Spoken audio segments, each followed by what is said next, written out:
সেজন্য মুহাম্মাদান আবদুহু ওয়া রাসূলুহু সেখানে অনুবাদ করার সময় একটা শব্দ বাড়িয়ে আনতে হবে, যেটার মধ্যে রাসূল করিম সাল্লাল্লাহু আলাইহি ওয়াসাল্লামের শান মান আজমত ফুটে উঠবে। এখানে বলতে হবে মুহাম্মাদান আবদুহু, তার প্রিয় বান্দা, তার প্রিয় মাহবুব, এরকম বলতে হবে। তার বান্দা বললে হবে না শুধু, কারণ আব্দুন এটা ইজাফত করেছেন আল্লাহ সুবহানাহু ওয়া তাআলা আল্লাহর হাবিব সাল্লাল্লাহু আলাইহি ওয়াসাল্লামের শান-মানকে তুলে ধরার জন্য, আল্লাহর হাবিব সাল্লাল্লাহু আলাইহি ওয়াসাল্লামের আজমতকে ফুটিয়ে তোলার জন্য। সেজন্য অনুবাদ করার সময় এবং বর্ণনা করার সময় এমন শব্দ এখানে নিয়ে আসতে হবে যেটা শুনলে সাথে সাথে শ্রোতার মধ্যে রাসূল করিম সাল্লাল্লাহু আলাইহি ওয়াসাল্লামের প্রতি মুহাব্বত, আজমত অন্তরের মধ্যে ফুটে উঠবে। আর এগুলো বুঝার জন্য হানাকায় আসতে হবে। কোথায় আসতে হবে? কাদরিয়া মাদ্রাসায় আসতে হবে, আওলাদ রাসূলের কদমে আসতে হবে, সুন্নি প্রতিষ্ঠানে আসতে হবে, জামিয়ার মধ্যে আসতে হবে। তখন রাসূল করিম সাল্লাল্লাহু আলাইহি সাল্লামের শান-মান বুঝে যাবে।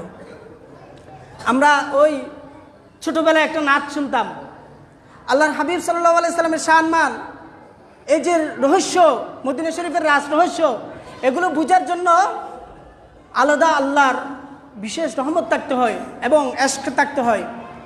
আমরা ছোটবেলায় একটা নাচ শুনতাম, যদিও নাচ সেটা একটা উসুল, যদিও নাচ শরীফ সেটা একটা উসুল। নাচটা ছিল এরকম,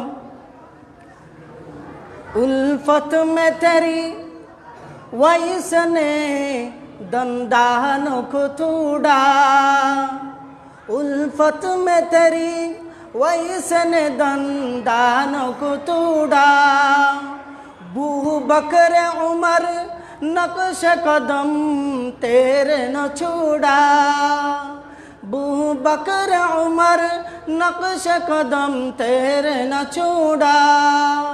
उशाक नबी वाक़िफ़े, उशाक नबी वाक़िफ़े असरार मदीना, दिखला दे मुझे मंजर गुलजार मदीना, दिखला दे मुझे मंजर गुलजार मदीना।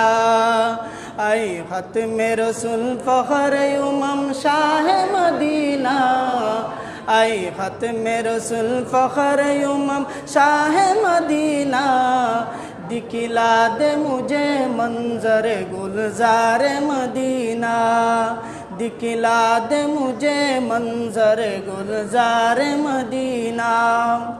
এখানে বলেছেন যে ইশক একমাত্র রাসূল করিম সাল্লাল্লাহু আলাইহি ওয়াসাল্লামের শান-মান বুঝার জন্য উশাকে নবী, যারা আশিকে নবী, ওয়াকিফে আসরারে মদিনা, তারাই একমাত্র মদিনা শরীফের রহস্য এবং মদিনা শরীফের শান-মান, মদিনা শরীফের ফজিলত তাদের অন্তরের মধ্যে বুঝে আসবে। সুবহানাল্লাহ, তাদের মাথায় ঢুকবে রাসূল করিম সাল্লাল্লাহু আলাইহি ওয়াসাল্লামের শান-মান।